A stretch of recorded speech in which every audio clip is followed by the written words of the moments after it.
Hi everyone, here's my update on mask changes in production so far. Remember the first mask, the Mic 1 here, side material kind of based on nose to chin distance using a stretchy fiber. On the inside we have a cotton, actually an old t-shirt up against your face, it's nice and soft, but a split in the center so you can put some sort of paper material in as a filter. This was a elastic system. So over your ears, on your nose, get the thing tucked in like it looked prettier. The problem with this mask is it wasn't quite big enough for even my big head and some people, especially you start talking.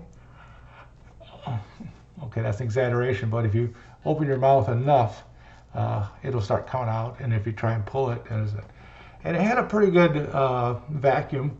You can see that as I talk and I suck in, the mask is deflecting inward, but there was definite leaks up around the top here on different profiles, different nose shapes and stuff.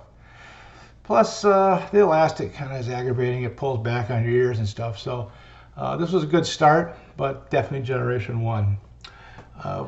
I tried just making the mask larger and put a piece of wire sewn into the very top of the ridge up here, and this allows to eliminate some of that seal off of the back and fit a little bit better, but still just kind of to the edge of the chin there, and it moved around quite a bit.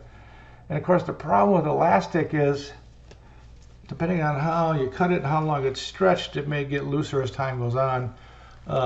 We were putting little spring clips on them for people to hold them back, and they were using everything from a paper clip to all kinds of different gadgets, but that put more of the pressure on the back of the neck and off the ears and held the mask tighter to the face. But not everyone's distance from ear to nose is the same, so elastic became a limitation because of that and the shortage alone. Of course, with all these masks, we're using the 2 layers of fabric plus some sort of paper medium in the center.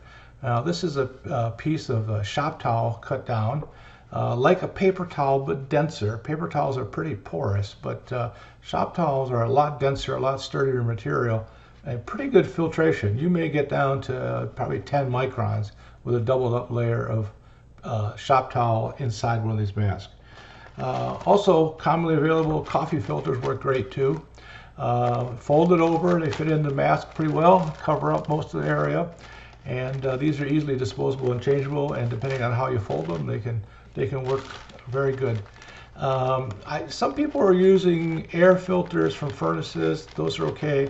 Vacuum cleaner bags, depending on the manufacturer, they may have some fiberglass in them for structural reasons inside the vacuum, and I don't really want to put fiberglass over my face. I'm trying to prevent a respiratory problem, not cause one. So I've been staying with paper like this. The coronavirus is 1.2 microns or so, so it can go through any of these things, but it doesn't typically travel by itself. It's usually followed with a little moisture and phlegm from the person who's coughing at it, and that's what you're banking on, is the stickiness of the moisture surrounding it to capture it in the medium. You know, even at N95, the mask, the 95 means it stops 95%. So nothing's completely perfect in these arrangements here. People have asked me about the resuscitators you can get from the hardware store and everything. They flip over the back of your head, get a series of check valves and great filters built into them. They flip around the top. If you were seeing a patient, the head corvid, these would be great for protecting you, but they do nothing to protect other people if you might have it. And of course, because we don't know for 10, 12 days if you're infected or not, you could be blowing exhale air out of this mask at all your friends and doing nothing to protect everybody around you. So usually that's not our first choice of option. Okay, here is the latest generation here. We went to a bigger format, and instead of having 2 pieces sewn in, we went with 1 piece of material and darts in the top and bottom to help shape the chin and nose. And this has a rope cord, like a clothesline rope built into it. So you throw it over your back, you pull the 2 straps to get it up under your chin, And of course, it's kind of impossible to tie it while you're talking to people here, but let me see if I can get this tied.